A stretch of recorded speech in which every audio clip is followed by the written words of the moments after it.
তুমি খাবে না? আমি তো খেয়েছি, তুমি এখনো খাওনি। তোমাকে ফেলে খাই কি করে? ঠিক সেইভাবে যেভাবে আমার খাওয়ার পর খাবে। স্ত্রীরা স্বামীর পর খায় মশাই। এইসব কোন বোকার মাথা থেকে বেরিয়েছে?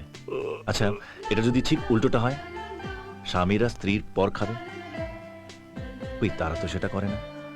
আমি আজ পর্যন্ত এমন একটাও বর দেখিনি যে নিজের স্ত্রীর মান রাখার জন্য না খেয়ে বসে আছে। আসল কারণটা কি জানো? এইসব নিয়ম টিয়ম পুরুষরা নিজের স্বার্থের জন্য বানিয়ে রেখেছে, যাতে সারা জীবনের জন্য স্ত্রীকে নিজের পায়ের তলায় জুতো আর জুতোর তলায় পাপোশ করে রাখতে পারে। খিদে পেলে খাবারের জন্য বসে থাকতে হয়, বরের জন্য নয়। যাও খেয়ে নাও।